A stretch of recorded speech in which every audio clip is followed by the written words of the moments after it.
नमस्कार, मैं अमित श्री अरविंदो सोसाइटी की ओर से आपका हार्दिक स्वागत करता हूं।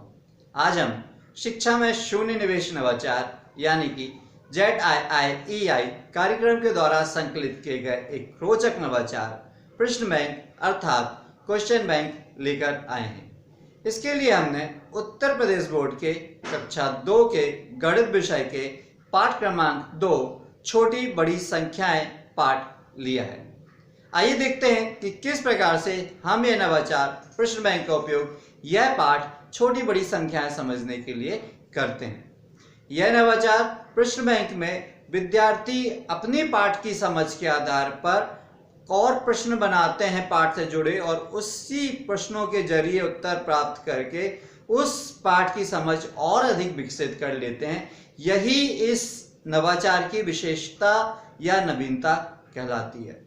इस नवाचार के कारण न केवल विद्यार्थी पाठ की विषय वस्तु से रूबरू होते हैं बल्कि बच्चों के सर्वांगीण विकास के लिए, बच्चों के होलिस्टिक डेवलपमेंट के लिए जो भी गुणों की आवश्यकता होती है, जैसे शिष्टाचार, अनुशासन, धैर्य, संप्रेषण कला, अंकीय ज्ञान, जोड़ना घटाना, ये सारी भी चीजें बच्चों को बनने लगती है और ये सारे गुण भी बच्चों में धीरे धीरे आने लगते हैं।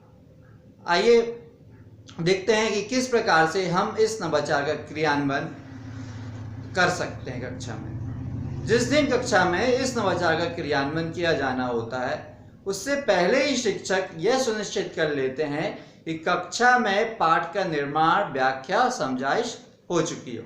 जिस दिन क्रियान्वयन किया जाना होता है कक्षा में इस नवाचार का, शिक्षक विद्यार्थियों को 7 समूह में बांट देते हैं। हर समूह का एक प्रतिनिधि बना दिया जाता है और हर समूह पाठ से जुड़े बहुत सारे क्वेश्चन बनाता है और अपना अपना क्वेश्चन बैंक बना देता है, प्रश्न बैंक बना देते हैं।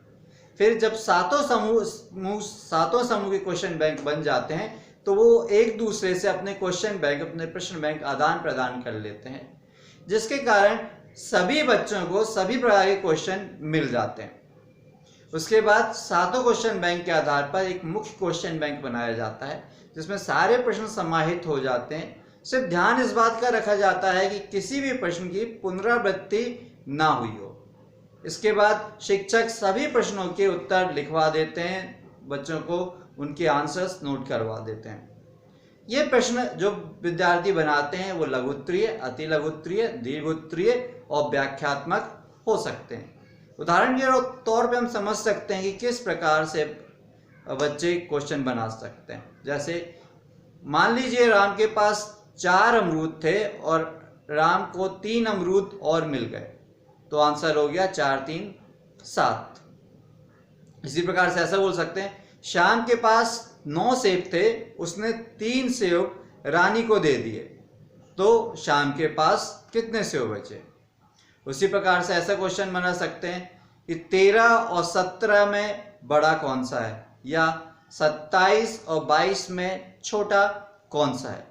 तो इसके जरिए आरोही क्रम, अवरोही क्रम, जोड़ घटाना, ये सब सिखाया जा सकता है। उम्मीद है कि ये नवाचार आपको पसंद आया होगा और इसका क्रियान्वयन आप अपनी कक्षा में जरूर करेंगे।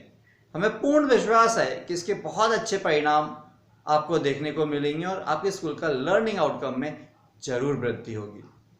यदि ये वीडियो आप फेसबुक पर देख रहे हैं तो ZIIEI का फेसबुक पे जरूर लाइक कीजिए। यदि आपने अभी तक ZIIEI का यूट्यूब चैनल सब्सक्राइब नहीं किया तो आप उसको सब्सक्राइब कर लीजिए। नीचे डिस्क्रिप्शन पे इनोवेटिव पाठशाला मोबाइल ऐप का लिंक है जिसे आप डाउनलोड करके इसी प्रकार के रोचक, मनोरंजक, ज्ञानवर्धक नवाचार प्राप्त कर सकते हैं और अपने स्कूल का लर्निंग आउटकम बढ़ा सकते हैं। वीडियो देखने के लिए बहुत बहुत धन्यवाद। नमस्कार।